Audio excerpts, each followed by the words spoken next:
आणि आता पाहूया 36 जिल्हे 50 बातम्या।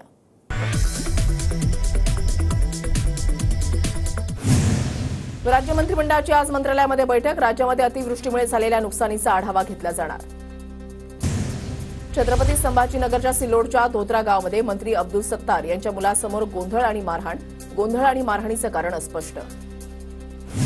अजित पवार आजपासून 2 दिवसीय लातूर दौऱ्यावर। उदगीर आणि अहमदपूर विधानसभेचा आढावा घेणार। विविध विकास कामांचं उद्घाटन करणार। पक्षाला काय दुर्भाग्य सुचलं आणि अजितदादांना घेतलं। भाजप नेते मोहन जगताप यांचं वक्तव्य। बंडाचा झेंडा हातात घेऊन निवडणुकीच्या मैदानामध्ये उतरणार। जगताप यांची प्रतिक्रिया। इंदापूर विधानसभेसाठी शरद पवार गटाकडून 4 इच्छुकांनी भरले पक्षाचे अर्ज। प्रवीण माने, आप्पासाहेब जगदाळे, अमोल भिसे आणि अशोक घोकरे यांचे अर्ज दाखल। भाजपचे माजी खासदार प्रताप पाटील चिखलीकर जरांगेंच्या भेटीला। चिखलीकरांनी जरांगेंच्या तब्येतीची केली विचारपूस। पक्षानं सांगितल्यास विधानसभा आणि लोकसभाही लढवेन। नेतृत्व जे निर्णय घेईल तो मान्य। माजी खासदार प्रताप पाटील चिखलीकर यांचं वक्तव्य। नाशिकमध्ये धनगर आरक्षणावरून आदिवासी समाज आक्रमक। आज नाशिक मुंबई महामार्ग रोखणार तर नरहरी झिरवाळही धरणं आंदोलन करणार। जळगावच्या 40 गावामध्ये बेलगंगा कर्मचाऱ्यांनी पुकारला एल्गार। थकीत वेतन तसंच इतर मागण्यांसाठी कामगार आक्रमक। बीडच्या वणवणीमधील देवगावमध्ये धनगर समाजाच्या वतीनं साखळी उपोषण। एसटी प्रवर्गातून आरक्षण देऊन अंमलबजावणी करण्याची मागणी। उद्धव ठाकरे, शरद पवार आणि नाना पटोलेंनी मराठा समाजाला ओबीसीतून आरक्षण देऊ अशी भूमिका जाहीर करावी। नरेंद्र पाटील यांची महाविकास आघाडीच्या नेत्यांवर टीका।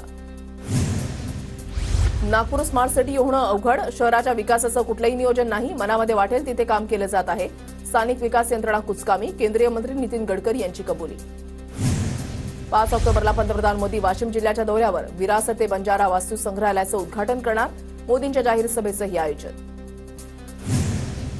मालवणमध्ये शिवजयंतीपर्यंत शिवरायांचा भव्य पुतळा उभारणार। कराडमध्ये मुख्यमंत्री एकनाथ शिंदेंची मोठी घोषणा। पुतळा वाऱ्यानं पडला असं मुख्यमंत्र्यांनी सांगितलं। किती बेशरमपणा कराल। मालवण पुतळा प्रकरणावरून उद्धव ठाकरे यांची शिंदेंवर टीका। वर्ध्यामध्ये 3ऱ्या महाशक्ती आघाडीचा उमेदवार जाहीर। बच्चू कडू यांच्याकडून आर्वी मतदारसंघाकडून जयकुमार बेलखेडे यांच्या नावाची घोषणा। अहमदनगरच्या शेवगाव पाथर्डी विधानसभा मतदारसंघातून आगामी विधानसभा निवडणुकीसाठी माजी जिल्हा परिषद सदस्य हर्षदा काकडे इच्छुक। शेगावमधील बोधेगाव इथे संकल्प विजयाचा मेळावा घेत केलं शक्तीप्रदर्शन। अहमदनगरमधील श्रीरामपूरच्या राजकारणामध्ये जितूभाऊची एंट्री। ना आजी ना माजी, यंदा जितूभाऊच मारणार बाजी। शहरामध्ये सळकले बॅनर। चर्चेचा विषय ठरलेले आहेत। जितूभाऊ कोण म्हणून नागरिक संभ्रमात। साताऱ्याच्या कराडमध्ये शिवसेनेच्या ठाकरे गटाकडून बॅनरबाजी। उबाटाच्या इंद्रजित गुजर यांचं मिशन विधानसभा असे बॅनर। पृथ्वीराज चव्हाण कराड दक्षिणचे काँग्रेसचे विद्यमान आमदार।